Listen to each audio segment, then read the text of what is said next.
राधे राधे प्यारे भक्तों, क्या आपने कभी सोचा है कि जब सब कुछ आपकी मर्जी के खिलाफ होता है, जब हर दरवाजा बंद लगता है, हर रास्ता अंधेरे में डूबा नजर आता है, तो उस वक्त भगवान कहाँ होते हैं? क्या वो आपको भूल जाते हैं? क्या वो आपकी सुनते नहीं? या फिर वो कुछ ऐसा बना रहे होते हैं जो आपकी सोच से भी बड़ा है? उस सबसे गहरे सत्य की कि भगवान जो चाहते हैं वही सही होता है, और इसे समझने के लिए हमें चलना होगा उस युग में जब स्वयं श्री कृष्ण ने इस सत्य को जीकर दिखाया था। द्वापर युग की बात है।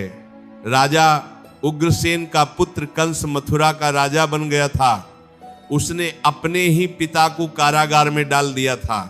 उसका अहंकार आसमान छू रहा था, और एक दिन जब उसकी बहन देवकी का विवाह वसुदेव से हो रहा था, तभी आकाशवाणी हुई, कंस इसी देवकी का 8वां पुत्र तेरी मृत्यु का कारण बनेगा। उस एक वाणी ने कंस के भीतर का राक्षस जगा दिया। उसने उसी क्षण देवकी को मारने के लिए तलवार उठाई। वसुदेव ने हाथ जोड़कर विनती की, भाई इस स्त्री को मत मारो, इसके जो भी पुत्र होंगे मैं स्वयं तुम्हें सौंप दूंगा। उस स्त्र में तलवार वसुदेव ने पारत मारी का कंस मान गया, लेकिन उसने दोनों को कारागार में डाल दिया। एक एक कर देवकी के 6 पुत्र हुए और कंस ने उन्हें मार दिया। 7वें गर्भ को भगवान ने स्वयं बचाया, और वह बलराम के रूप में रोहिणी माता की कोख में चला गया। अब सोचिए, देवकी और वसुदेव की पीड़ा कितनी असहनीय रही होगी। हर बार एक नई आशा और हर बार वही क्रूर अंत। वो रात रात भर रोते होंगे, वो पूछते होंगे, हे प्रभु हमने क्या पाप किया? हम तो भक्त हैं, हम तो धर्म के मार्ग पर चले, फिर यह कष्ट क्यों? लेकिन ईश्वर की योजना कहीं और थी। वो योजना इतनी महान थी कि उसे समझने के लिए मानवीय बुद्धि छोटी पड़ जाती है।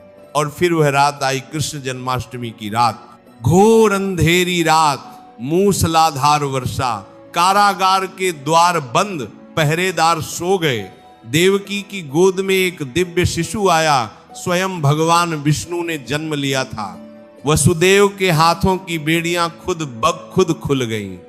कारागार के दरवाजे खुद ब खुद खुल गए।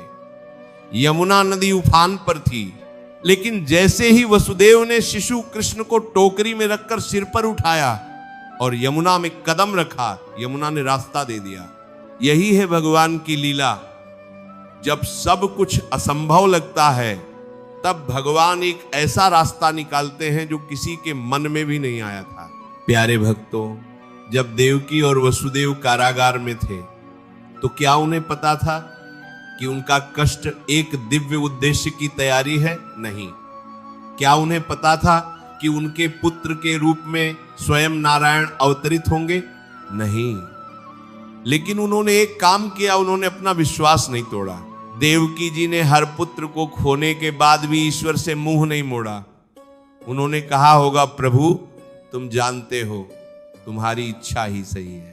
यही वो विश्वास है जो मनुष्य को तोड़ने से बचाता है। भगवत गीता में श्री कृष्ण ने अर्जुन से कहा था, सर्वधर्मान परित्यज्य मामेकं शरणं व्रज, अहं त्वा सर्व पापेभ्यो मोक्षयिष्यामि मा शुचः। अर्थात सब कुछ छोड़कर केवल मेरी शरण में आ जाओ, मैं तुम्हें सभी पापों और कष्टों से मुक्त कर दूंगा, डरो मत। लेकिन हम क्या करते हैं, जब जीवन में दुख आता है तो हम पहले भगवान को दोष देते हैं। हम कहते हैं भगवान ने हमारे साथ ऐसा क्यों किया। हम भगवान की भक्ति छोड़ देते हैं। हम कहते हैं अगर भगवान होते तो ऐसा नहीं होता। लेकिन सच्चा भक्त वो नहीं जो सुख में भगवान को याद करे। सच्चा भक्त वो है जो दुख में भी कहे, हे प्रभु तुम्हारी मर्जी ही मेरी मर्जी है। एक और कथा याद करते हैं महाभारत के युद्ध की। जब पांडव वनवास में थे, जब द्रौपदी का अपमान हो चुका था, जब सब कुछ छिन चुका था, तब क्या पांडवों ने भगवान को दोष दिया? नहीं। युधिष्ठिर ने धर्म का मार्ग नहीं छोड़ा, अर्जुन ने साधना नहीं छोड़ी, भीम ने अपनी प्रतिज्ञा में विश्वास रखा, और जब महाभारत का युद्ध हुआ तब श्री कृष्ण स्वयं पांडवों के पक्ष में आए। श्री कृष्ण ने शस्त्र न उठाने की प्रतिज्ञा ली थी, लेकिन वो अर्जुन के सारथी बने। यानी ईश्वर तुम्हारा रथ खुद चलाते हैं जब तुम उन पर विश्वास करते हो। लेकिन जब कर्ण से पूछा जाए क्या उसके जीवन में भगवान की इच्छा थी? कर्ण का जन्म हुआ, मां कुंती ने उसे नदी में छोड़ दिया, एक सूत पुत्र के घर पला बढ़ा, जीवन भर अपमान सहा, लेकिन उसने दानवीरता नहीं छोड़ी।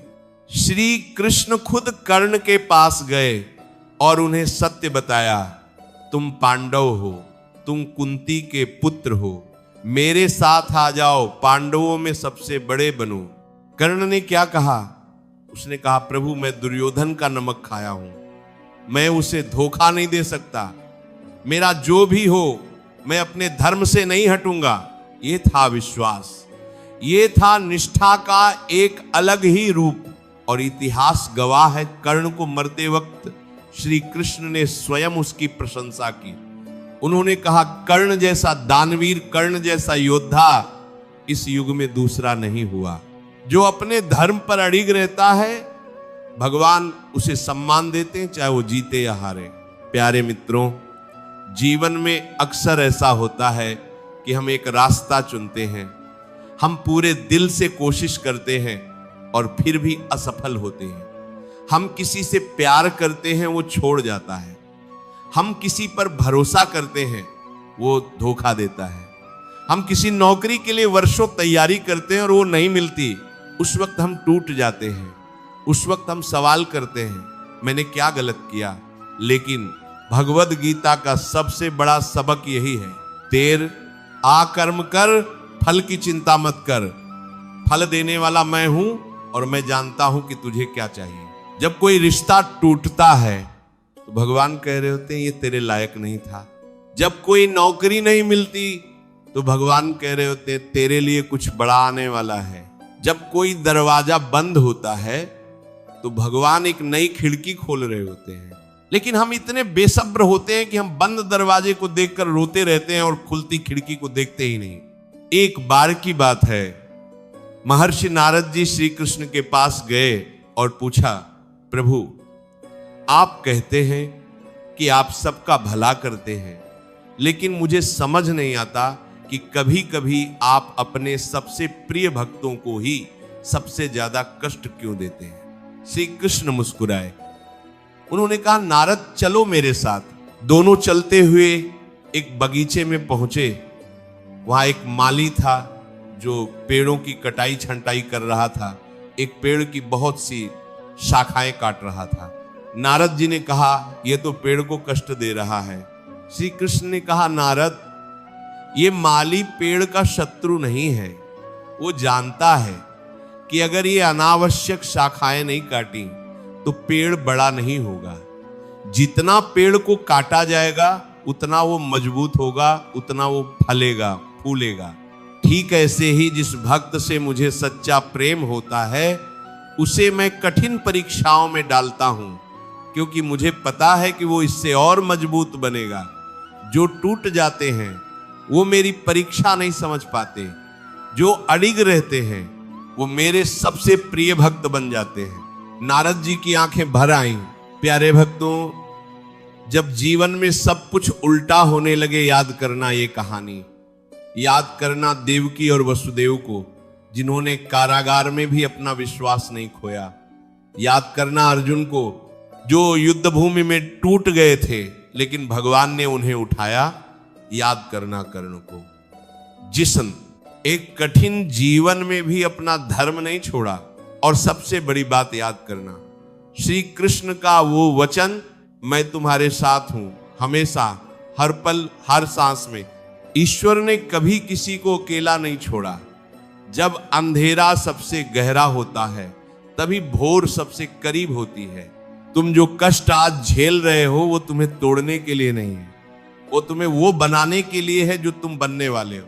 भगवान की योजना में कोई गलती नहीं होती। हम जो मांगते हैं वो मिले ये जरूरी नहीं, लेकिन जो भगवान देते हैं वो हमेशा हमारे भले के लिए होता है। इसीलिए कहते हैं विश्वास रखो, भगवान जो चाहते हैं वही सही होता है। धैर्य रखो, भरोसा रखो और यह जानो कि इस सृष्टि का संचालक वो है जिसने सूरज को उगाया, जिसने सागर को थामा, जिसने ब्रह्मांड को रचा। वो तुम्हारी एक पुकार अनसुनी नहीं करेगा। बस एक बार पूरे दिल से कहो, हे कृष्ण मुझे तुम पर भरोसा है, तुम जो करोगे अच्छा करोगे, और फिर देखो कैसे जीवन बदलता है। प्यारे भक्तों, अगर इस वीडियो ने आपके मन को थोड़ी भी शांति दी हो, अगर इन बातों ने आपके दिल को छुआ हो, तो अभी कमेंट में लिखिए राधे राधे, और भगवान श्री कृष्ण का आशीर्वाद आप पर सदा बना रहे।